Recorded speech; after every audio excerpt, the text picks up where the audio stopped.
오늘 이 에스라서는 우리가 구약 창세기부터 1월 첫째 주부터 지금까지 11번째, 12번째 주에 맞이해서 오늘은 창세기부터 시작해서 지금 에스라까지 왔는데 그 전에 내용은 다 모르겠죠, 그죠? 뭐 아는 게 있겠습니까, 이제 우리가. 자, 하여튼 그런데 에스라서 오늘 에스라서에 집중해야 되겠죠. 오늘 제목은 뭐냐? 6월절 회복이다라는 거죠. 오늘 이 이스라엘 백성들은 하나님께 범죄했어요, 그죠? 제일 먼저 왕족 국가, 그러니까 통일 왕족 국가가 통일 왕국이 있었는데 제일 먼저 일대 왕이 사울이었죠. 근데 이 사울은 하나님께서 처음에 택하셨을 때 다 택하려고 택한 것이 아니었죠. 왜냐면 이스라엘 백성들이 왕이 없으니까 제멋대로 사니까 하나님께 왕을 주십시오. 하나님은 왕으로 섬기라고 일부러 하나님께서 왕을 안 주셨는데도 불구하고 사람들은 그걸 깨닫지 못하고 하나님의 왕이 아니라 우리 인간을 다스리는 인간의 왕을 원합니다. 그래서 하나님께서 그래 그럼 안 되겠다. 그래서 선지자 사무엘이 도저히 하나님은 왕이신데 하나님은 왕으로 여기지 않는 이스라엘 백성들을 향해서 하나님 어찌하오리까? 라고 얘기하니까 하나님께서 왕을 줘라. 내가 기름을 붓겠다. 그래서 사울왕을 세우죠.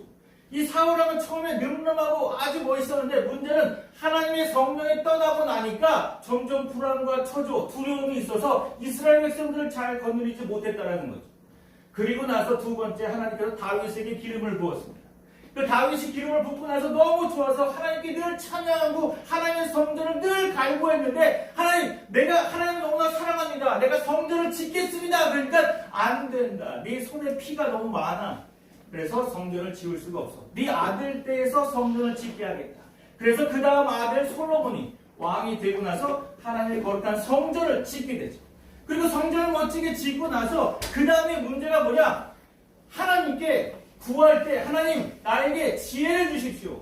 자기 아버지 다윗 왕은 너무 멋지게 이스라엘을 다스렸는데 저는 그렇게 감당할 수가 없는 사람입니다. 저는 무지한 사람입니다. 저는 연약합니다. 하나님께서 나에게 지혜를 주셔서 이스라엘 백성을 다스리게 해주십시오. 하나님이 너무 기뻐서 너는 부귀를 구하지도 않고 영화를 구하지도 않고 지혜를 구하는구나. 그래서 내가 너무 기뻐서 내가 다 줄게. 그리고 모든 것을 주셨는데 이 솔로몬이 하나님께 주시는 많은 것들을 가지고 하나님께 늘 나아가야 되는데 이제는 내가 왕이고 인간적인 게 이제 생각이 나는 게 뭐냐? 내가 이스라엘 백성을 잘 다스리기 위해서 다른 나라들과 화친을 맺어야겠다. 그래서 다른 나라 공주들과 결혼하기 시작하죠.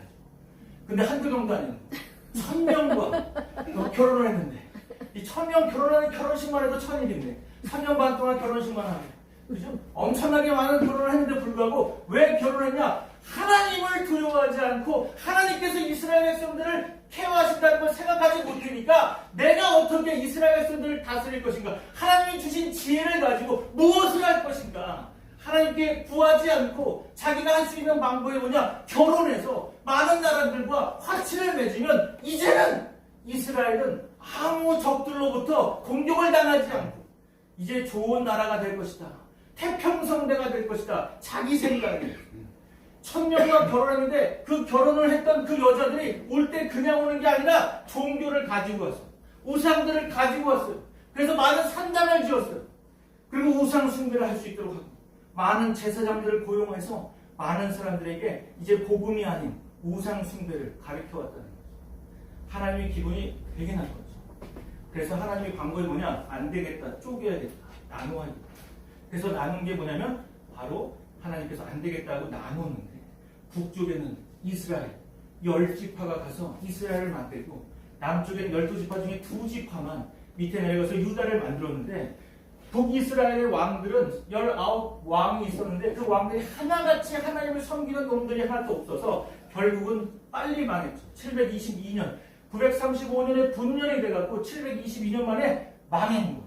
그래서 북이스라엘은 아수르에 의해서 이제 정복을 당하고 그리고 남유다만 하나님을 섬기는 왕들이 조금씩 있었는데 하나님이 그것도 기뻐해서 130년을 더 살게 해갖고 결국 남유다도 바벨론에게 포로를 당하고 망하게 되죠.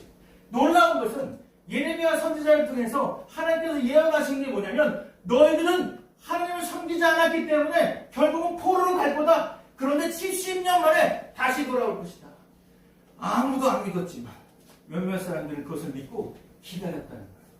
모든 하나님께서 대가 지불을 통해서 하나님께서 우상 숭배했던 이스라엘 백성들을 고통만 주는 것이 아니라 반드시 하나님은 희망적인 메시지도 주신다는 거예요. 너희들이 포로를 끌려갔지만 거기서 고통을 당하겠지만 하나님은 계획 기간이 있어서 그 기간 동안 단련하신 후에 하나님 다시 모으실 것이다. 그거를 믿든지 안 믿든지 하나님은 반드시 행한다는 거예요. 아멘. 놀라운 것은 아수르나 바벨론의 공통적인 특징이 뭐냐? 잔인한 민족이라는 거예요. 아수르는 왕이나 거기 있는 사람들을 데려갈 때 엄청나게 심각하게 사람을 죽였다는 거예요. 보통 심각하게 죽인 게 아니에요. 아이를 갖고 있다 아이의 배를 가르고 그리고 애를 끄집어내고 사람들한테 보이고 그리고 사람들의 귀와 코를 다 자르고 그리고 손도 자르고 그리면서 사람들을 꾹꾹 묶어서 끌고 가고 그럼 거기에 주목된 많은 사람들이 아수르를 두려워하는 거예요. 그러니까 아수르가 야 여기 사마리아 땅 버려서 다른 나라로 가라. 남자들 다른 나라로 보내고 여자들만 남겨놓고 외국에 있는 많은 사람들을 사마리아에 붙여갖고 혼혈족을 만들고 그래서 지금도 이스라엘의 사마리아 땅은 아주 나쁜 저주받은 땅이라고 하고 그렇게 해서 사마리아를 그렇게 만들었다는 거예요. 그리고 문제는 남유다가 바벨론의 포로로 끌려가는데 바벨론 왕이 그렇다고 바벨론이 좋은 나라냐 그것도 아니에요. 바벨론은 되게 황당한 게 뭐냐면 부모들의 그 눈을 부모들 앞에서 부모들 딱 놓고 자녀들 앞에 놓고 자녀들 잔인하게 죽이고 던지고 맺히고 해서 완전히 죽이는 걸 아버지 어머니가 보게 만들고 그리고 아버지 어머니 눈을 뺐어요. 그러면 자기가 마지막 본 것이 자기 자녀들의 죽음을 봤기 때문에 살아갈 수가 없는 거죠. 그러면서 그 영상이 날마다 자기 아들, 딸들이 죽어가는 영상들을 봤기 때문에 날마다 고통스럽고 고민하고 강가에서 날마다 울었다라는 거예요. 그렇게 비참하게 바벨론은 남유다를 쓸어갔다는 거예요. 그리고 유명한 왕족들 중에서 똘똘한 놈들만 데려다가 왕족 교육을 시키고 그리고 그 바벨론의 왕족의 안에서 있게 만든 거예요. 왜냐면 자기 나라를 자기 사람들이 잘하니까 통치하도록 그렇게 만들었다는 거예요. 그런데 그 와중에 예레미야의 선지자를 통해서 하나님이 약속하시면 너희들은 비참하게 끌려간다. 왜 끌려가는지 왜 나라가 망하는지 너희들은 알아야 된다. 그것이 하나님을 섬기지 않고 우상 숭배했기 때문이다. 그래서 우상에서 멀어져야 된다. 그러나 그 기간은 70년으로 한정하겠다. 70년 후에 다시 이스라엘 백성들이 돌아올 테니까 다시 돌아오면 하나님을 잘 섬겨야 된다. 그리고 약속한 70년이 돼서 그때 바벨론 왕이 무너지고 메데바사의 왕들이 들어왔는데 그때 고레스 왕이라는 사람이 가만히 보니까 이스라엘 백성이라는 나라가 있었는데 바벨론이 포로로 끌려왔구나. 그리고 나서 얘기한 게 다시 니네 나라로 가라. 그래갖고 1차로 스룹바벨이라는 사람의 총독을 통해서 1차로 귀환하게 되죠. 그래서 이스라엘 땅에 제일 먼저 귀환해서 에스라서 1장과 6장 사이의 내용을 보면 제일 먼저 귀환한 스룹바벨을 통해서 귀환한 사람들이 제일 먼저 했던 게 뭐냐? 성전을 재건했다는 거예요. 자기 집을 지은 게 아니라 성전을 재건했다는 거예요. 7장부터 끝장까지 보면 무슨 얘기, 11장까지 보면 무슨 얘기가 나오냐면 이제 예배를 회복했다는 거예요. 유월절을 기억했다는 거예요. 오늘 메시지가 6장 19절 22절의 말씀이 유월절 회복이에요. 하나님께서 제일 먼저 포로로 끌려갔던 유대 민족들을 다시 이 땅에 오게 이스라엘 땅으로 밟았을 때 제일 먼저 해야 되는 게 뭐냐? 성전을 재건하고 그리고 너의 삶 속에서 유월절을 회복해라. 그래서 그날 첫째 달 1월 14일 날 유월절 예배를 하나님께 드리게 되는 거예요. 제일 먼저 하나님 받으시는 게 뭐냐? 예배를 받으시는 거예요. 예배에 집중해야 되는 거예요. 모든 우상을 버리고 제일 먼저 예배에 집중하는데 하나님께서 말씀하실 때 에스라를 통해서 말씀하신 게 뭐냐면 처음부터 6월절 참여하려고 성전에 모이는 것이 아니라 제일 먼저 너희의 몸을 정결하게 해라. 성결되게 해라. 부멸된 이 땅의 백성으로서 부멸된 삶을 살아가야 되지 않겠냐? 제일 먼저 예배 드리러 나올 때 몸을 정결하게 하고 성결하게 하라. 이게 제일 첫 번째라는 거예요. 6월절을 지킬 때 제일 먼저 몸을 정결하게 하고 성결하게 하고 구별되게 해야 된다는 거예요. 그것이 중요하다는 거예요. 그런데 우리는 예배를 드릴 때 그냥 드리는 거야. 그죠? 그냥 와갖고 예배 드리고 시간 잘 때우고 가야지. 그리고 그 시간 때우고 하나님 나 왔어요. 도장 찍고 출석부 찍습니까? 하나님께 출석 많이 하면 출석상으로 천국을 주십니까? 그게 아닌데 우리는 열심히 와요. 너무 그 열심히 다니는데 문제는 들어가는 게 하나도 없어. 삶이 변화도 안 돼. 그러면서 어디 가서 기독교인이라고 말도 못해. 쪽팔리잖아요. 회사에서, 직장에서, 자기 일터에서 자기가 예수 믿는 사람이라고 얘기하면 쪽팔려서 말도 못해요. 종교가 뭐예요? 그럼 아유 나는 그냥 아무데나 다녀요. 우리 엄마 아빠는 교회를 다니는데 나는 가끔 다녀요. 그게 자랑이냐? 그러면서 얘기하는 거죠. 자기는 기독교인다. 난 예수 믿습니다. 말을 못하는 거예요. 왜 말을 못해요? 세상이 그러면 나를 왕따시킬까? 세상이 나를 잘못 볼까? 다르게 볼까? 두려워하는. 제가 되게 놀라운 게 뭐냐? 대학교, 기독교 대학에 다른 모슬렘 사람이 한 명이 들어가면 그 몇 년 안에 그 대학은 모슬렘화 하는 거예요. 한 명밖에 안 들어가는 거예요.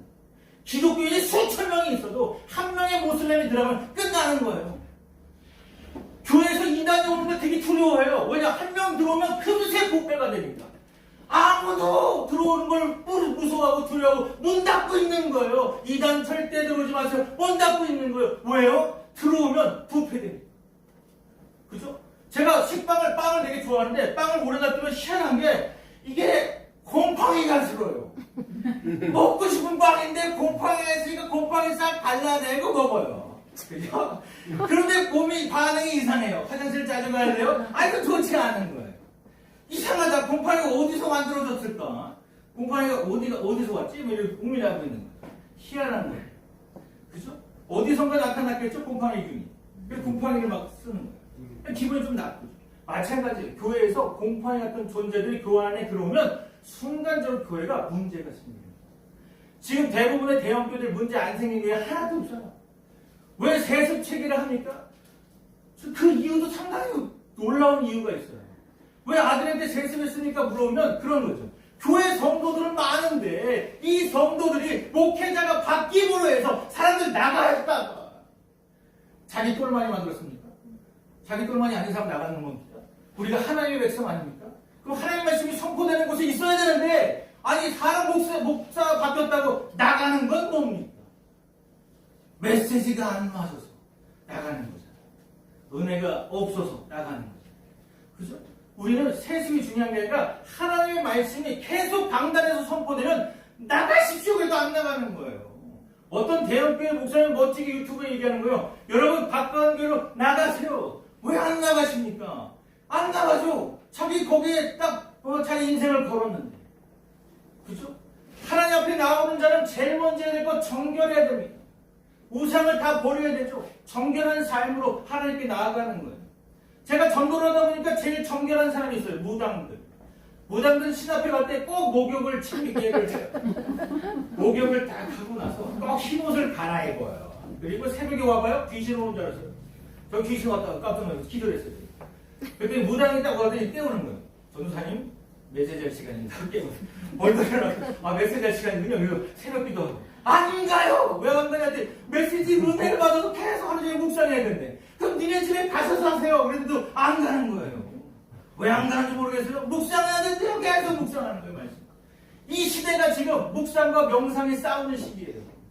다른 종교들은 명상을 하죠. 자기 몸을 다 없애버리고 생각을 다 없애버려요. 그럼 누가 좋아합니까? 마귀가 좋아하지. 보니까 우와 깨끗하게 청소되었네. 내 친구 마귀들까지 같이 데려오는 거예요. 그래서 마귀 충만하게 돼요.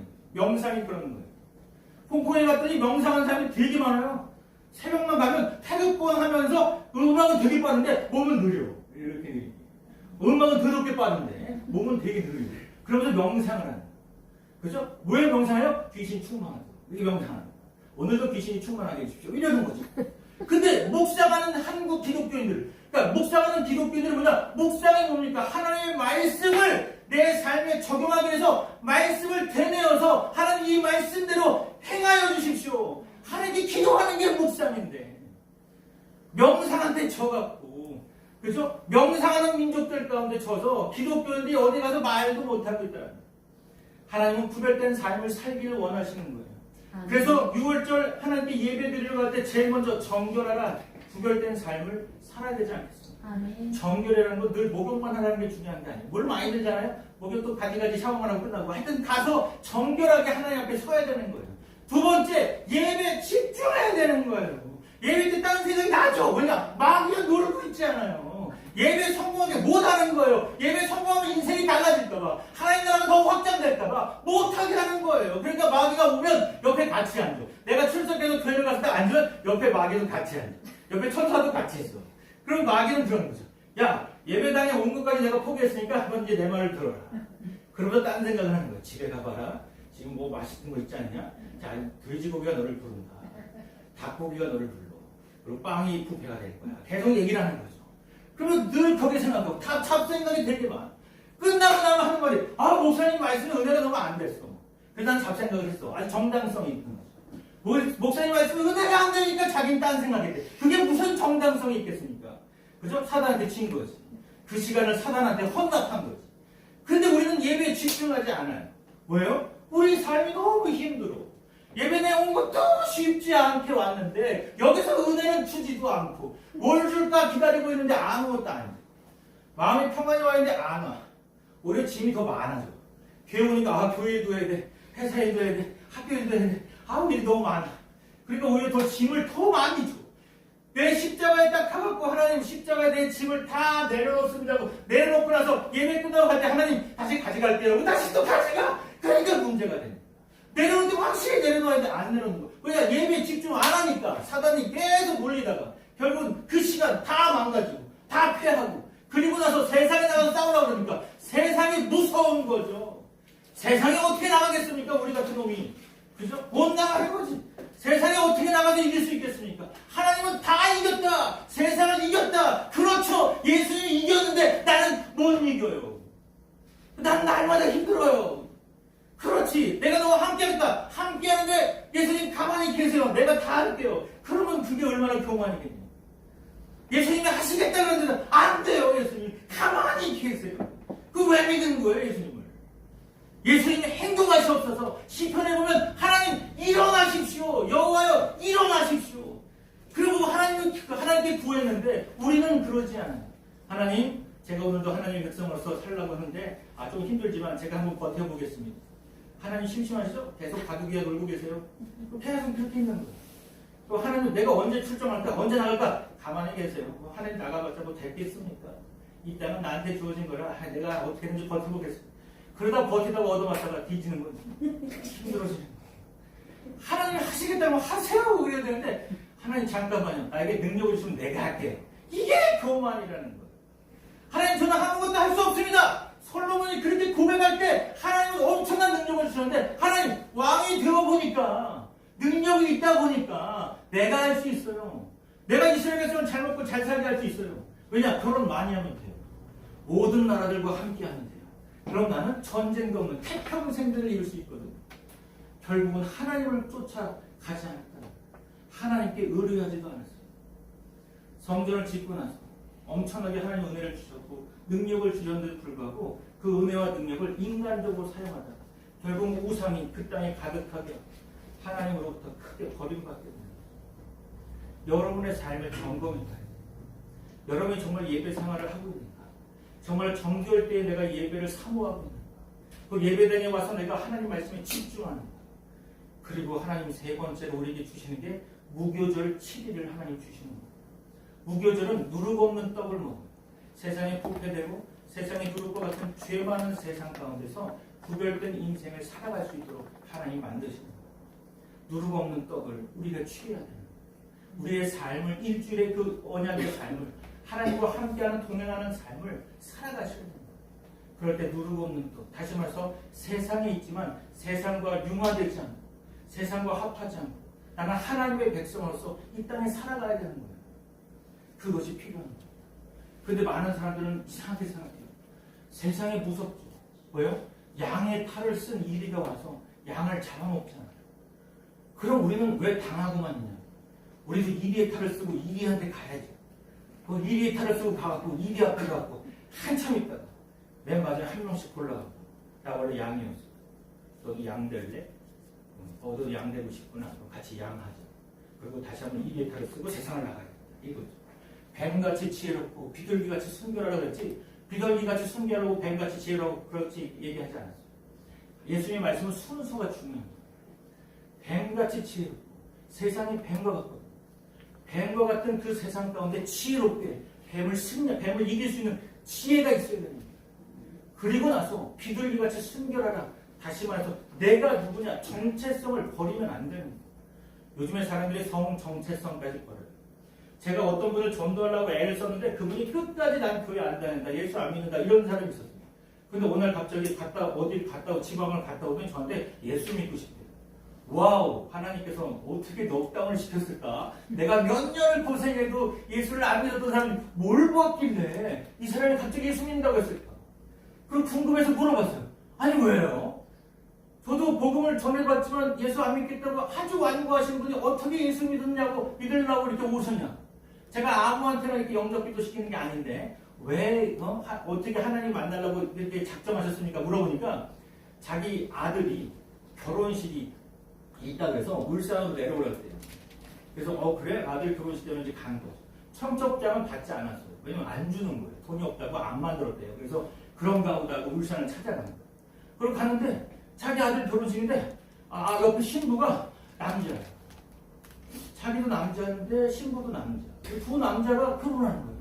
서로 반지 끼고 뽀뽀하고. 그거 보더니 세상에 날세다. 예수 믿어야겠다. 나도 천국에도 가야겠다. 그래갖고 교회로 온 거예요. 예수 믿겠다. 아니 자기 아들이 동성애자라는 걸 몰랐던 거죠. 맨날 친구 전화는 많이 했는데 그 친구가 난 부인일 거라는 꿈에도 생각을 못했던 거예요. 그리고 다시 예수 믿겠다. 자기도 구원받을 수 있나요? 그래요. 구원은 아무나 하나님이 주시지 않겠지만 하나님께서 주시면 받을 수 있겠죠. 기도 좀 해주실래요? 제가 기도한다고 구원받은 건 아니겠지만 그래도 하나님께서 주시면 구원을 받을 수 있겠죠. 그러면서 이제 기도를 합시다고 같이 기도를 했습니다. 눈물을 펑펑 흘리는 거예요. 아들을 잘못 키웠다. 그래서 제가 그랬죠. 아들은 당신이 키우는 게 아니라 세상이 키웠죠. 당신이 키웠다면 그렇게 키웠겠어요. 그래서 세상이 그런 거예요. 그래. 세상에 구별된 백성이 되어야 되는데 당신이 하나님의 백성이 되면 하나님이 이제부터 모든 걸 책임지실 겁니다. 그랬더니 아멘 그러는 거예요. 어떻게 아멘을 알아? 이제 아멘을 기도하는 거예요. 날마다 저한테 유튜브 제가 169개의 설교가 있는데 다 보내다 되는 거예요. 그래서 그랬죠. 구독을 누르시고 좋아요를 누르시면 그냥 옵니다. 그거 갖고 들으시면 돼요. 굳이 제가 보내면 귀찮아요. 160개 언제 보내고 있어요. 그죠? 알아서 들으세요. 이렇게 얘기하는데 조회수가 늘어나는 걸 안 즐거워하고 있어요. 아니 그렇다는 거예요. 중요한 건 뭐냐? 하나님 앞에 유월절을 회복하라. 첫 번째 정결한 마음으로 하나님께 가야 된다. 예배에 집중해야 된다. 그리고 7일 동안에 무교절로서 누룩을 넣지 않는 빵을 먹는 인생을 살아야 된다는 거죠. 한 주간 동안 여러분은 승리하는 삶을 살아가셔야 됩니다. 기도하겠습니다. 하나님 감사합니다. 에스라의 말씀을 통해서 유월절이 회복되어지는 모습을 보고 하나님 오늘 이 시간 저희들에게도 예배에 집중하고 먼저 정결된 삶을 살아가며 예배에 집중하고 그리고 저희들이 7일간의 삶을 무교절 같은 삶 누룩 없는 삶을 살아갈 수 있도록 주님 주장하여 주옵소서. 에스라를 통해서 새롭게 재건하는 그런 이스라엘 백성들을 바라보신 그 하나님께서 오늘 우리에게 늘 실패하는 우리들에게도 하나님께서 늘 충만하게 함께 하시고 임마누엘로 함께 하신 그 하나님을 날마다 하나님께 찬양하며 하나님께 나아갈 수 있는 하나님의 거룩한 백성 되어줄 수 있도록 주님 주장하여 주옵소서. 오늘 이 시간 저희들이 고백합니다. 하나님 한 주간 동안 승리하는 삶을 살아갈 수 있도록 인도하시고 늘 나와 함께 하시는 하나님과 늘 동행하는 삶을 살아갈 수 있도록 인도하시며 날마다 기도 응답 속에 늘 하나님의 살아계심을 모든 사람들에게 알릴 수 있는 귀한 하나님의 일꾼들 되어질 수 있도록 주님 주장하여 주옵소서. 오늘 주님께서 함께 좀 있사하며 예수 그리스도 이름으로 기도합니다. 아멘. 아멘. 찬송합니다.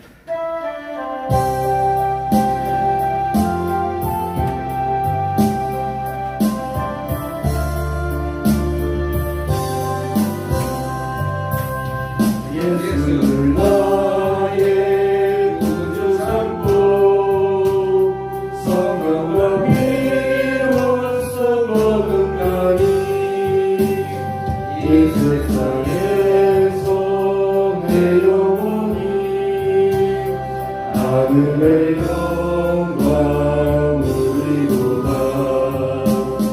이것이 나의 간증이요 이것이 나의 찬송일세. 나 사는 동안 끊임없이 구주를 찬송하리로다. 온전히 주께 맡기네요. 사랑의 음성을 듣는 중에 천사들과